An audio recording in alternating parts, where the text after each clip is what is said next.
al que nos toca esta parasha. Ya va, Maciel, un momentito.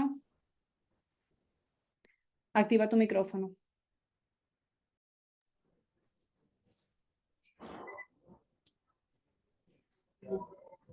Shabbat Shalom, queridos amigos. Bueno, aquí estamos para estudiar la parashá Juká en medio de una situación un poco incierta.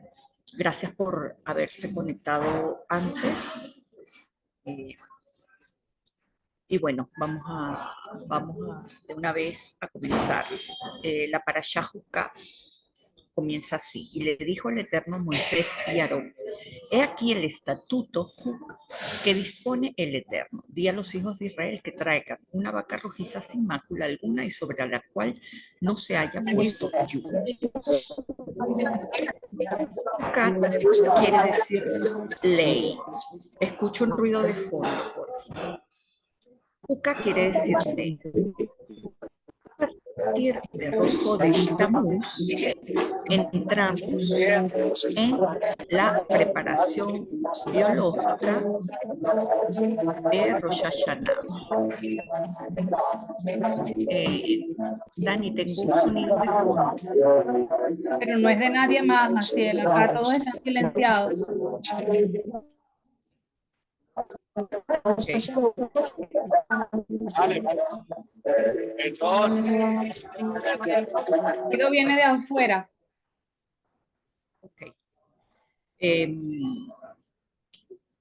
Bueno, justamente a partir de Rojo de Tammuz entramos en la preparación biológica de Rosh Hashanah, porque los 3 meses del verano que nos permiten transpirar a causa del calor, permite que en forma natural nuestro cuerpo libere toxinas a través del sudor, es decir, que los poros de nuestra piel se convierten en una especie de chimenea para que a través del vapor y del agua que emana desde el interior del cuerpo podamos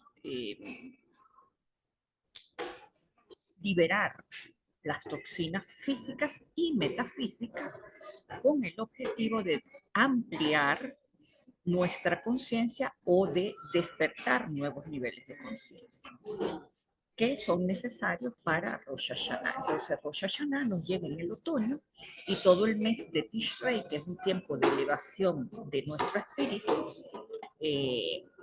llega en el otoño y luego el invierno, que nuestro cuerpo se contrae por el frío. Si estamos llenos de toxinas, entonces, en lugar de liberar conciencia, pues bloqueamos. Y eso pues nos trae muchos problemas. Por eso Hashem, en la inteligencia que fluye en la naturaleza, crea este ciclo natural para que una vez por año nos purifiquemos. En el hemisferio sur sucede lo contrario.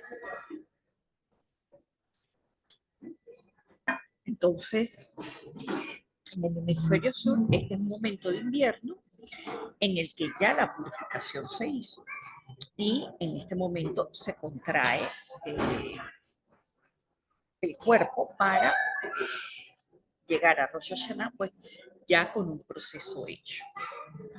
La Torá, en su maravillosa inteligencia a través de esta porción, nos enseña también cómo metafísicamente podemos purificar nuestra alma, que a veces se agobia con tanta clipó que colocamos encima.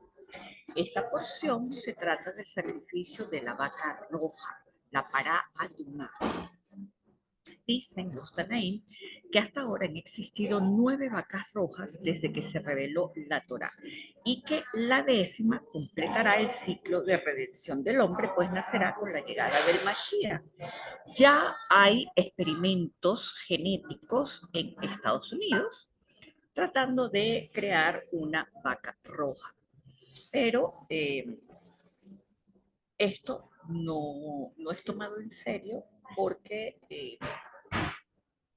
pues genéticamente no es kasher. Normalmente tendría que ser una vaca roja, producto de la gébura, que va a expiar los pecados del mundo entero. Entonces, hay una historia sobre unos judíos que tuvo una de las vacas rojas y se las vendió, ¿verdad? Pero la vaca tiene que estar completamente cacherizada y nunca haber tenido yugo. Y él le puso un peso a la vaca, después que la vaca la había negociado por cuatro piezas de oro.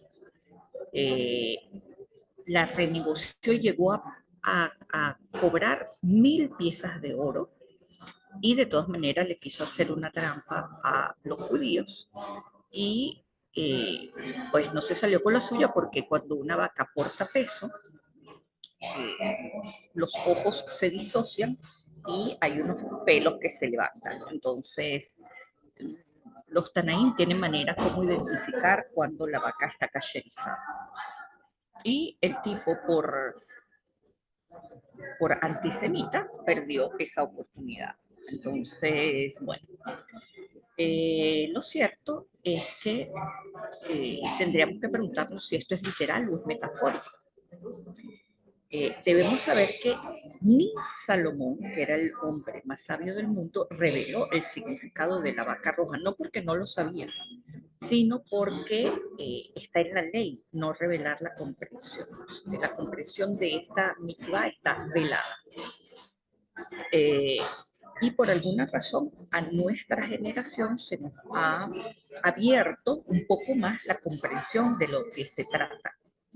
Fíjense que dentro de la palabra para Aduma, está la palabra Ares, que quiere decir soltar. Y Duma quiere decir rojo, de Edom. Eh, Así que este color se identifica con la impureza de Kébura, llamada ira, resentimiento o juicio.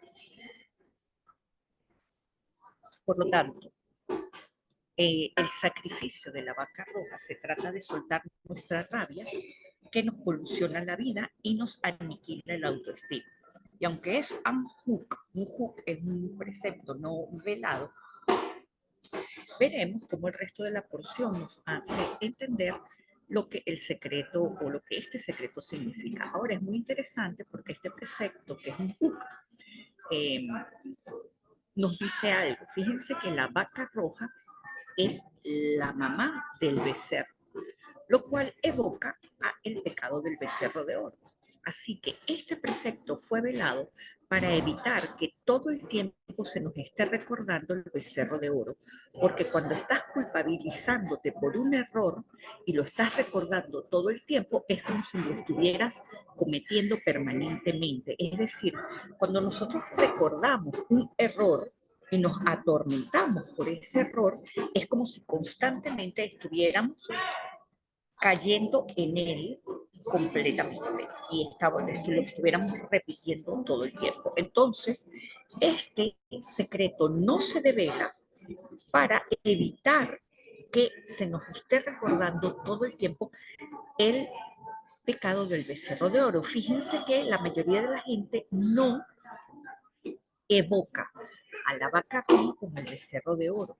La vaca roja es un episodio y pocas veces se menciona, ¿verdad? Que es una manera de rectificar el pecado del becerro de oro. ¿Por qué? Justamente porque el precepto está velado.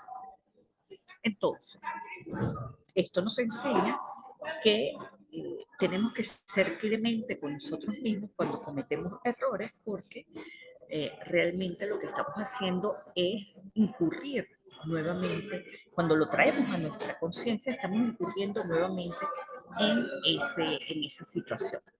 El asunto es que el principal momento de purificación para el ser humano es el momento que más tememos, que es el momento de la muerte.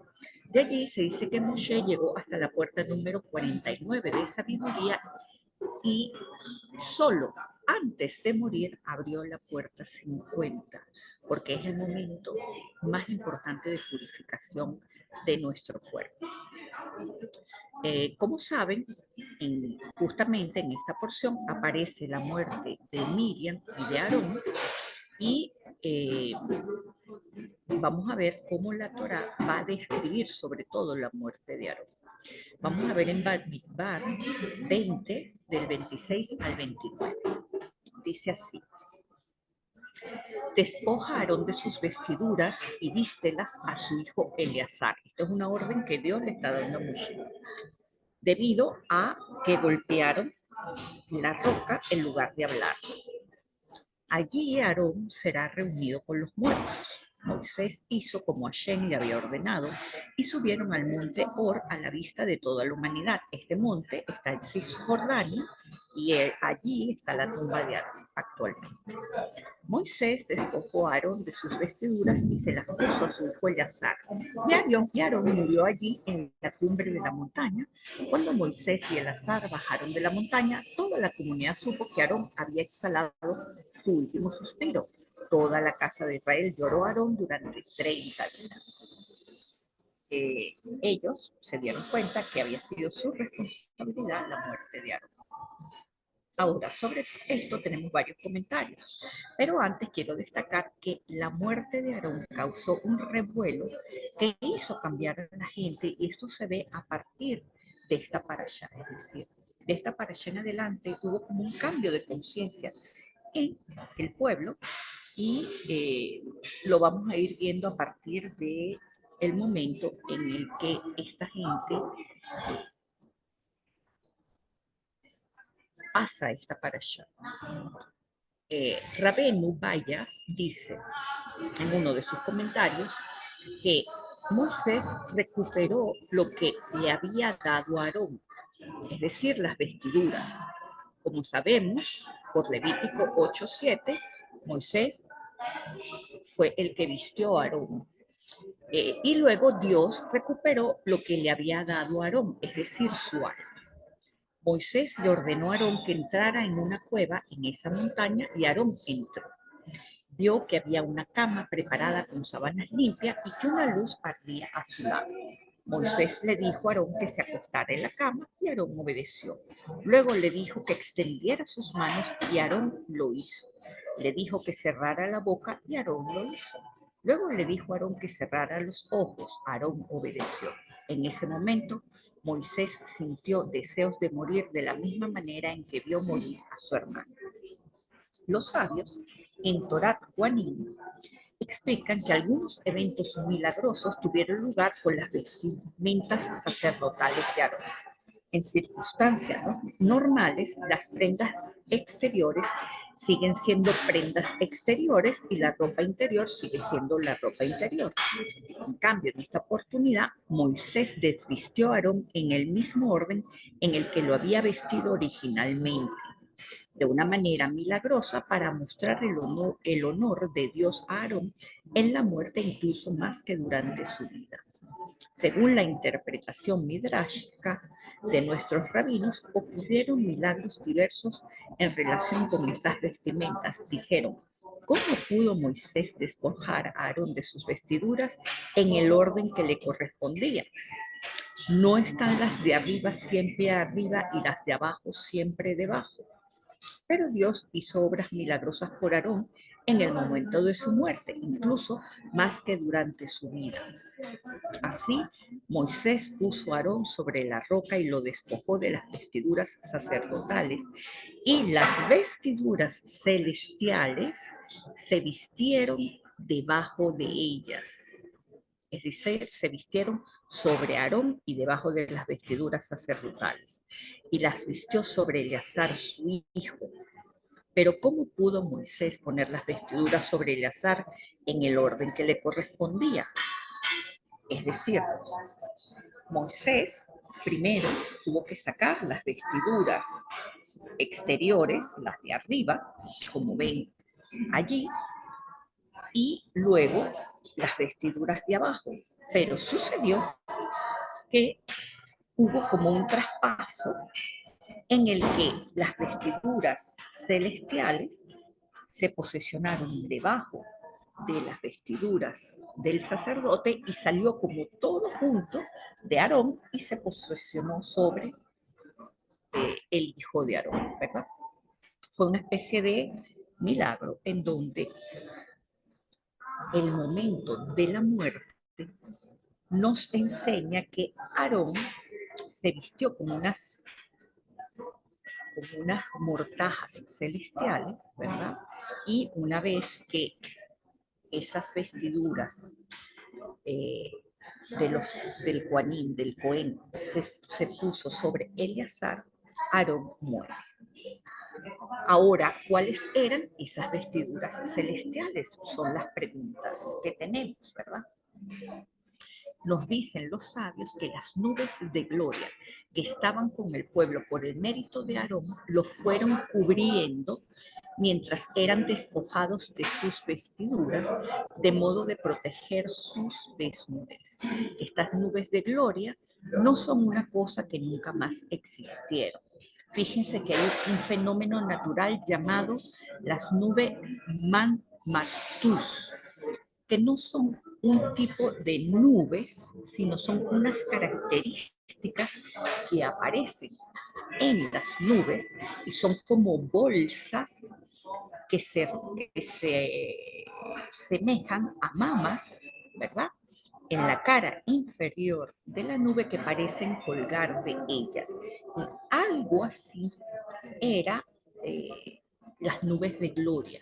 Eran como una especie de bolsas que refrescaban el ambiente y resulta que estas nubes eh,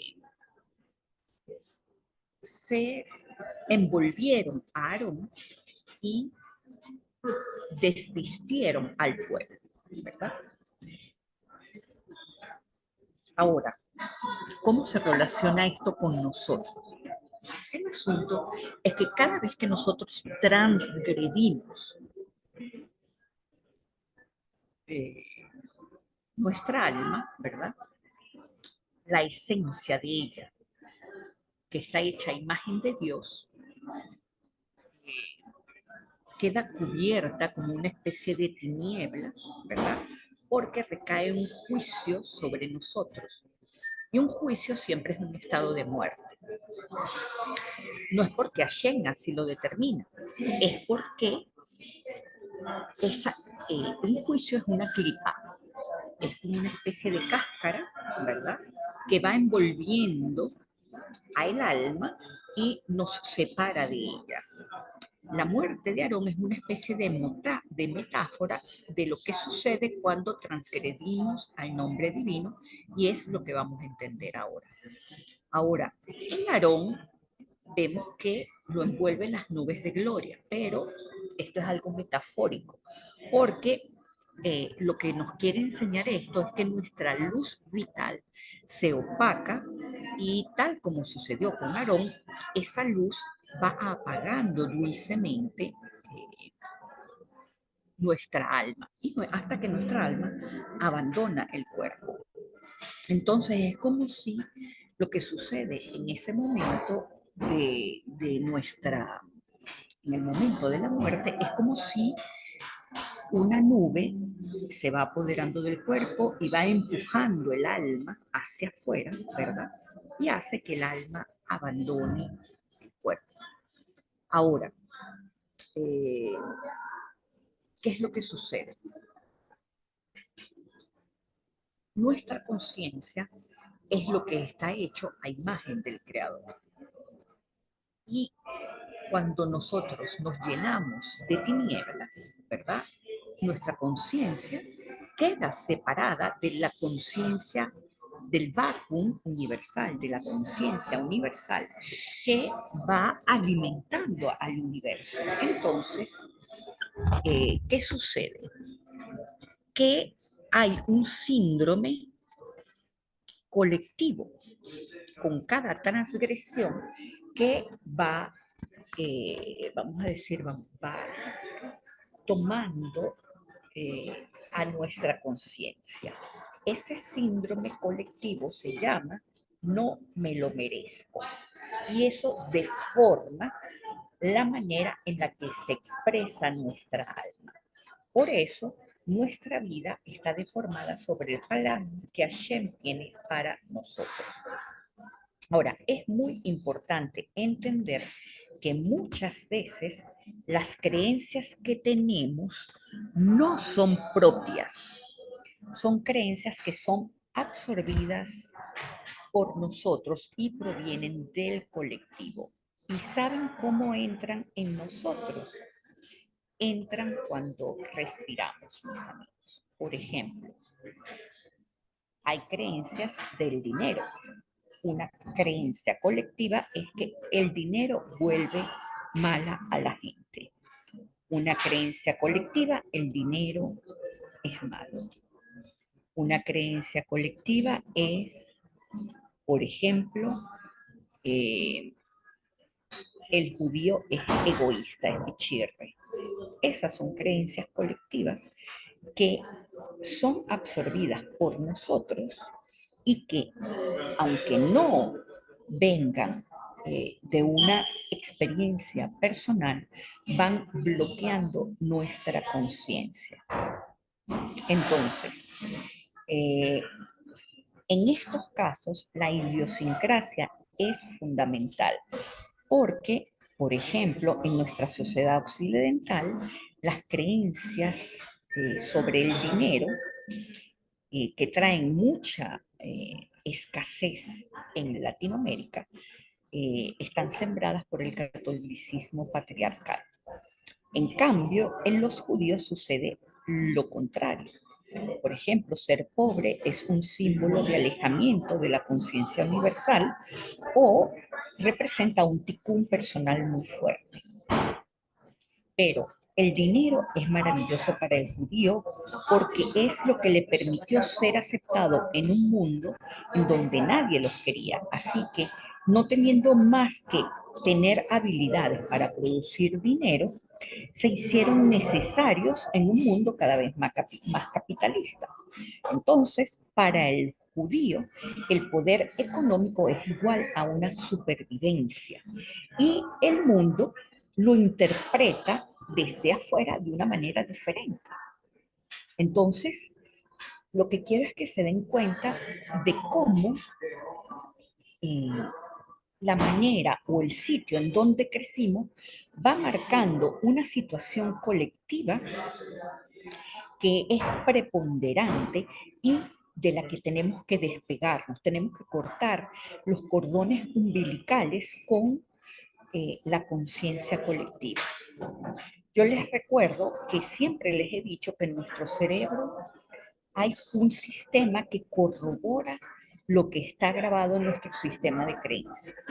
El asunto es que ante las dificultades acumulamos odio y rabia contra la vida, contra Dios, y cuando alguien nos hiere, también acumulamos rabia contra la gente que nos hiere. La Torá nos dice, suelta eso, que solo eres tú mismo quien te hiere. Es uno mismo que sostiene el rigor en nuestra conciencia. Y por eso se graba la frase, no merezco ser amado. ¿Por qué no merezco ser amado? Porque yo me inflijo el rigor y el juicio de la ira a mí mismo. ¿Entienden? Es así como, por ejemplo, bueno, mi madre me abandonó. Entonces yo guardo ese resentimiento profundo dentro de mí para yo decirle a una madre que me abandonó que por culpa de ella yo estoy fregado. Eso es lo que mi subconsciente, ¿verdad?, quiere transmitir. Pero lo que sucede en verdad es que yo me estoy autoflagelando a través de esa ira y le estoy diciendo a mi alma, no merezco ser amada, porque si mi madre no me quiso, nadie me va a querer. Y como en ese ejemplo, tenemos todos los ejemplos de resentimiento que tenemos por dentro. Si yo tengo odio por un vecino, yo, el mensaje que yo me transmito a mí mismo es que si mi vecino no me ama, es porque yo tengo algún defecto negativo que hace que no merezca ser amado. El odio que tenemos por el otro se traduce en un odio hacia nosotros mismos, porque el otro es solo una proyección interna, mis amigos. Ahora, nosotros hablamos bastante de esto en la pasada porción, ¿verdad? ¿Qué tenemos que hacer? Uno mismo sostiene el rigor en nuestra conciencia a través del odio y del resentimiento, ¿verdad?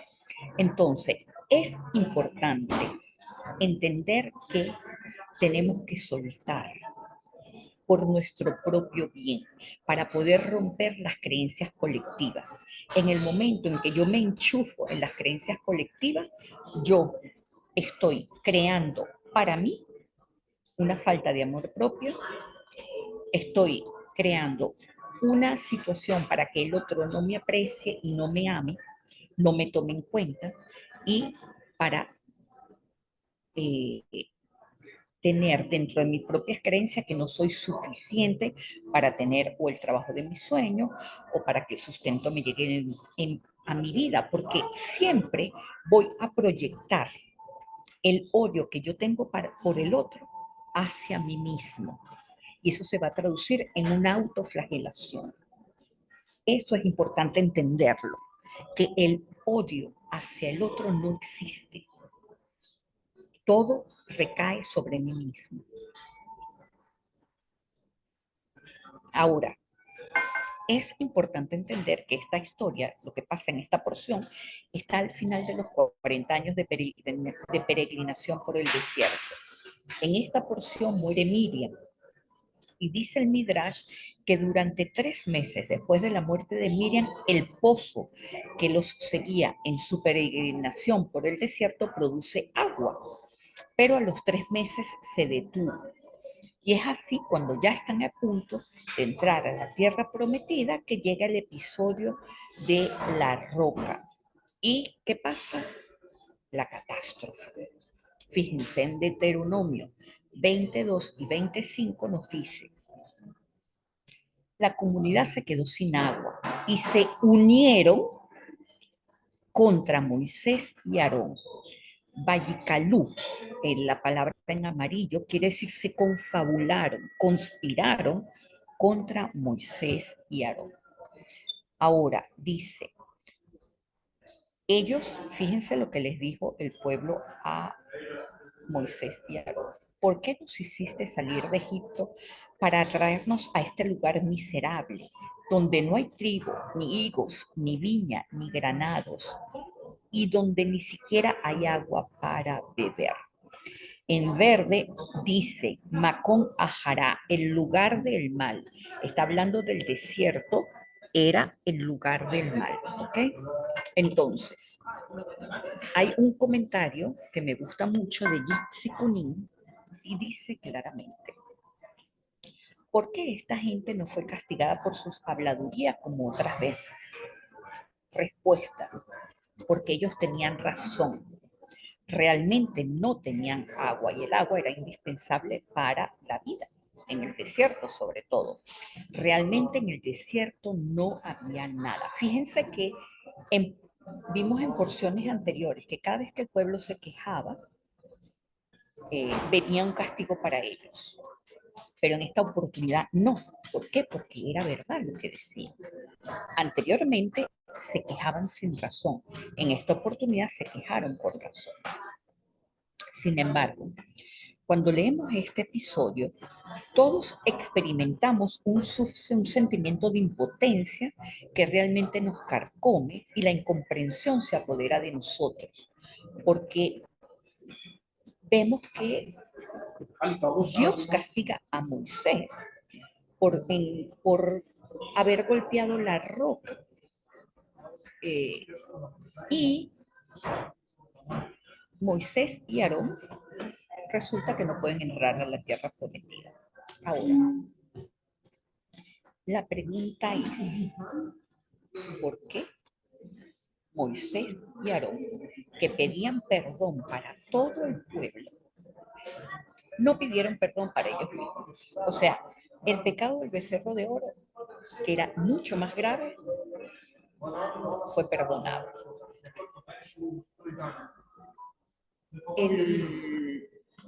Lo de los espías fue perdonado. O sea, todo lo que sucedió en el desierto fue perdonado.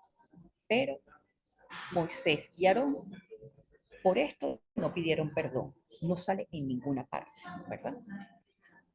¿Por qué? Nos dicen los sabios que esto es un método más que genial de la Torá para darnos una enseñanza que nos toca profundamente. Veamos qué nos dice la Torá en Bamidbar 27 al 12. Fíjense. Y habló Hashem a Moisés diciendo: tú y tu hermano Aarón tomen la vara y reúnan a la comunidad, y a la vista de todos ordenen a la roca que dé su agua. Ordenen a la roca que dé su agua. Y así le sacarán agua de la roca y darán de beber a la congregación y a sus animales. Y Moisés tomó la vara delante de Hashem, tal como le había sido ordenado.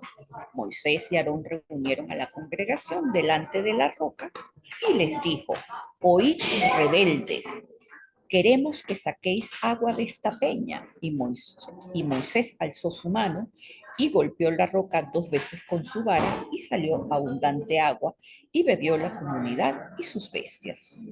Pero Hashem dijo a Moisés y Aarón: por cuanto no confiasteis en mí lo suficiente para afirmar mi santidad ante los ojos del pueblo de Israel, por lo tanto no conduciréis a esta congregación a la tierra que yo les he dado. Dígame si esto no es algo injusto. Por semejante tontería, estos 2 seres que se calaron a esta gente 40 años no pueden entrar a la tierra prometida. Esto llena de impotencia a toda la comunidad judía. Ahora, ¿qué sucede aquí?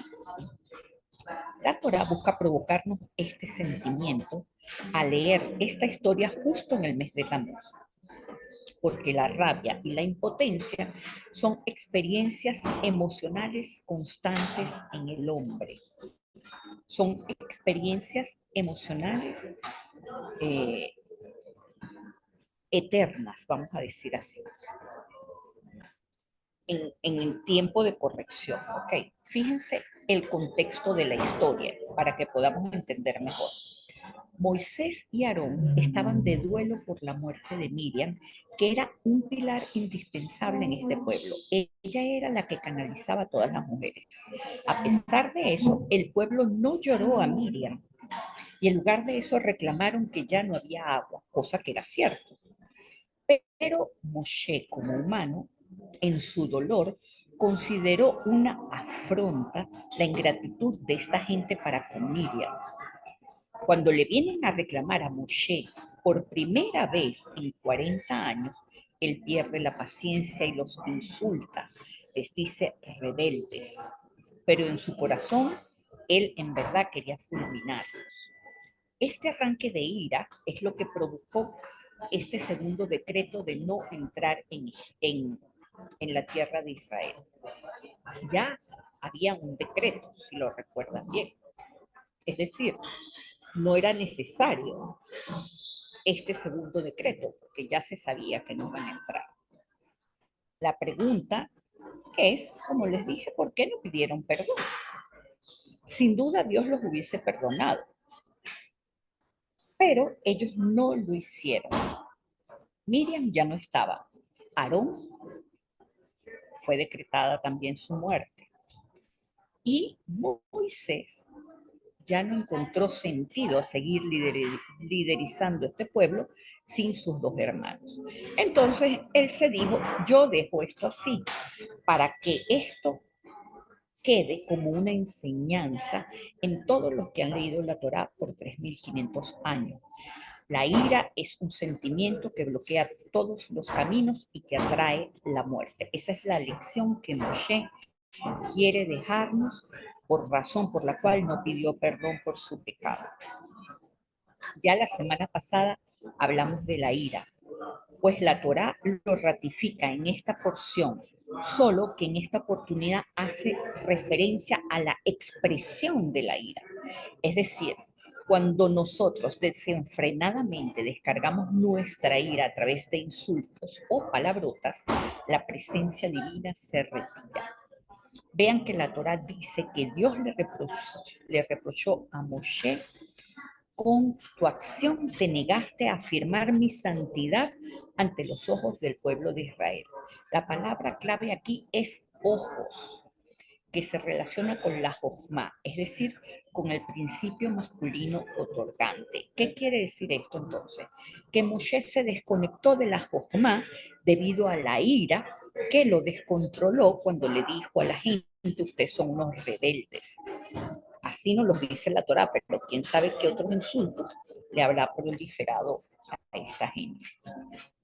Lo cierto que hay un precioso comentario del Rav Weiner que dice: haz de un zohar una abertura o una ventana para el arca de la Teivá.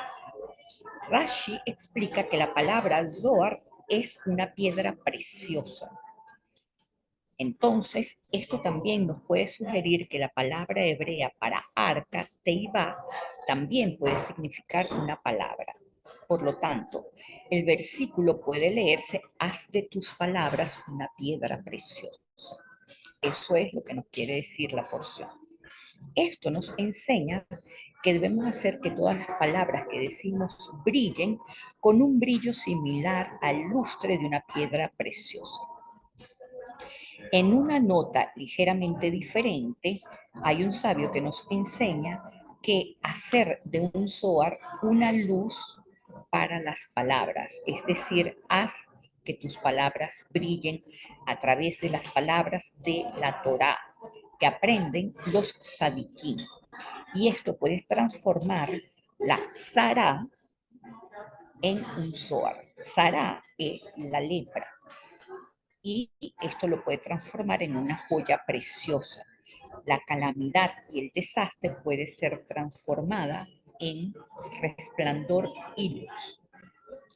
Sara y Zohar se escriben con las mismas letras, que son Tzadi, Hei y Resh, según su orden, ¿verdad? Las palabras Teiva significa también arca y palabra. Por lo tanto, el Rebbe de Lubavitch dice que la Torá trata de decirnos que tenemos que hacer que nuestras palabras brillen, es decir, transformar las palabras de dolor y oscuridad en buenas palabras, transformar las palabras de oscuridad en luz. Lamentablemente, el dramático tiempo de esclavitud deja o dejó una impresión duradera en el pueblo. Y hoy en día, mis amigos, nosotros seguimos siendo esclavos de el capitalismo, del dinero, de la moda, de muchas cosas. Somos esclavos y eso sigue dejando una impresión en nosotros. Cada vez que hacemos pesas, hacemos un éxodo, ¿verdad? Ese éxodo no nos deja tanta impresión como debería hacerlo en nuestra alma. La mentalidad de esclavitud y de carencia no fue extirpada de los hebreos como no es extirpada de nosotros como debería ser. ¿Por qué? Porque siempre tenemos esta cantidad de espacio de separación entre Dios y nosotros. Ahora vean lo que dice aquí Bamidbar 21:5. Dice: y el pueblo habló contra Dios y contra Moisés. ¿Por qué nos hicieron salir de Egipto para morir en el desierto? No hay pan ni agua y hemos llegado a aborrecer esta miserable comida. La miserable comida era el maná. Rashi cuenta que ellos dijeron que el maná era un pan ligero, porque el maná fue absorbido milagrosamente en los miembros del cuerpo, es decir, no fue execrado. Entonces, burlonamente, lo llamaron ligero. Dijeron: este maná en algún momento u otro se hinchará en nuestro estómago y nos hará explotar. porque ¿hay acaso algún mortal que ingiera alimento y no lo expulse? Es decir, esta gente, en lugar de agradecer la vitalidad y el milagro de que vivían en un nivel angélico, pues no, lo rechazaron y hablaron mal de Dios. ¿Qué sucedió entonces? Veamos lo que nos dice la Torá en Bamidbar 21:6. Dice, Hashem envió serpientes serafines contra el pueblo, las cuales mordieron al pueblo y muchos de los israelitas murieron. Es decir, Dios les mandó culebras ardientes. Esas son culebras serafín. ¿Okay?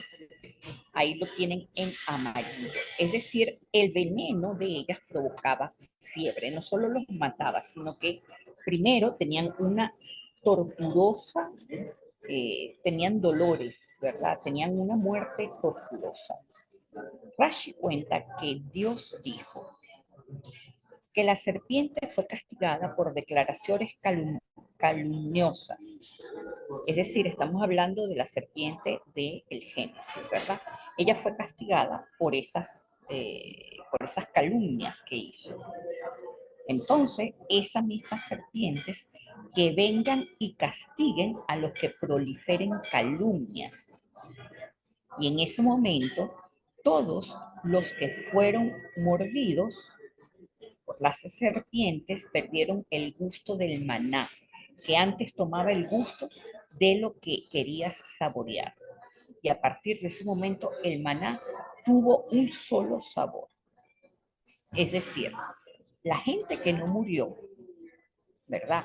Y que tuvo, porque cada vez que sucedía una de estas rebeliones, los que protagonizaban las rebeliones morían, ¿verdad? Pero luego había como una especie de contagio colectivo en la gente y aunque no morían, pues tenían una especie de castigo cuando quedaban contagiados por el colectivo. Entonces, ¿qué sucedió? Que en esta gente el maná tuvo un solo sabor. Según el rabino Judá la Torá, al no escribir eh, Nehashim, sino Ha-Nashihim, ¿verdad? Es decir, al escribir esa Hei que le puso allí en azul, la Hei que tienen ahí en azul, dice que esto significa que la nube que cubría el campamento judío mientras Aarón vivía solía quemar a las serpientes y así hacerlas inofensivas para el pueblo judío. Ahora que Aarón había muerto, no había remedio contra las mordeduras de serpiente que se convirtieron en fuente de frecuente daño. Y es ahí cuando aparece el famoso caduceo como cura para la mordedura de la serpiente, cosa que demuestra que este juicio podía ser derogado, ya que se generó con el nombre de Hashem y no Elohim. Es decir, vea que ahí se lo puse en verde, debido a que este juicio sucedió y llegó hasta el nombre de Hashem, ¿verdad? Entonces este juicio pudo ser revocado. Cuando el nombre Elohim aparece, es un juicio que es determinante. ¿Qué quiere decir esto, mis amigos? Que para la gente que recibió el nombre de Hashem, que lo santificó, el nombre de Hashem, porque Hashem lo que quería era que su nombre fuera santificado, para aquel que santificó el nombre de Hashem, entonces pudo tener la cura de la mordedura de la serpiente, pero el maná perdió el gusto para ellos. Ahora, ¿qué nos enseña todo esto? Todo esto es para decirles que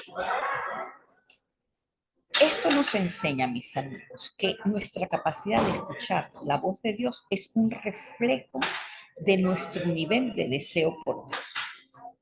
Debido a que no deseamos a Dios, no escuchamos su voz, el que nos dicen los jajamí. Es decir, podríamos tener un impacto permanente escuchando la voz de Dios si quitáramos la idolatría de nuestra vida. La idolatría es eso que nos separa de Dios. Es lo que nos separa de la santificación del nombre de Dios. Y esa es la diferencia que hay entre Moshe y nosotros. Lo que importa, mis amigos, en realidad es el envase y no el contenido. El contenido es único, es perpetuo y es indivisible. El contenido es simple, es decir, la luz es simple. Lo que importa aquí es la vasija. Y yo les puedo decir algo muy interesante. Si un sadí llega y dice cualquier tontería, ¿verdad? Eso se va a hacer viral. Pero si yo les digo algo muy sabio, eso, algunos lo escucharán y algunos no. ¿Ustedes saben por qué? Porque lo que importa es la vasija, cómo la vasija se trabaja, cómo la vasija se pule, cómo la vasija brilla. Cuando la vasija brilla, el contenido refleja su brillo. Una vasija que no brilla, el contenido puede entrar, pero esa vasija no va a proyectar su luz porque lo que hace que la luz se proyecte es lo pulida que está la vasija. Y eso es algo determinante para nosotros. ¿Qué es lo que hace que esa vasija se pula? Nuestras palabras, como nos lo dice el texto anterior. Es decir, las malas palabras producen Sará. Sará es una clipa que se refleja en la Torá como lepra. Las palabras, cuando son para dignificar el nombre de Hashem, no quiere decir esto que son palabras de Torá, sino son palabras que dignifica al hombre. Son palabras que no insultan a la persona, que no que no expresan ira. Son palabras que sirven para aumentar la luz del mundo, ¿verdad? Entonces, esas palabras hacen que nuestra vasija esté pulida como una piedra preciosa. ¿Qué nos dice? ¿Cuál es la gran lección? Y con esto termino. ¿Cuál es la gran lección que nos da esta porción? Nosotros, cuando vociferamos malas palabras, estamos creando serpientes, serpientes venenosas, serpientes serafines. ¿Cómo nos curamos de estas serpientes ardientes, verdad? Estas serpientes ardientes tienen una sola cura, y la cura es retirarnos. ¿Qué quiere decir esto, mis amigos? Que en el momento en que yo tengo ganas de insultar a alguien por todo lo que dijo, me retiro, ¿verdad? Y no se trata de acumular la ira porque me hace daño a mí misma, no. Se trata de buscar evacuar esa ira a través de la escritura, a través de golpear una almohada, a través de cualquier otro método que no sea la palabra. Porque la palabra de ira me conecta a la nube colectiva de odio del mundo, que es muy fuerte. Y a través de ese odio colectivo me conecto a todas las creencias colectivas de escasez y de carencia que bloquean nuestra abundancia, bloquean nuestra shefa. Entonces, ¿Qué quiere decir esto, mis amigos? En el aire está esa carga, como se los dije anteriormente. En el aire está la Shejina, y eso es lo más importante que tenemos que entender. En el aire está el hálito de vida, y ese aire que entra en nosotros debe estar puro para que nosotros podamos santificar el nombre de Dios que está dentro de nuestros corazones. La única manera de que ese aire entre puro a mí es que mi vasija esté pulida. Y no puedo pulir mi vasija si yo constantemente estoy diciendo palabrotas y estoy insultando a la gente, así sea, ¿verdad? Y de modo silencioso, es decir, yo estoy aquí y yo murmuro, nadie me escucha, pero me escucho yo y me escucha el aire que me rodea, el aire que yo voy a respirar en este momento.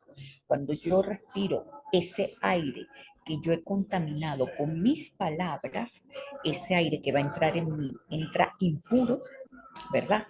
Y ese aire que entra en mí va a ocasionar un estado de muerte y un estado de juicio, que va a producir después una carencia en mi vida. Esta es la gran lección de esta porción.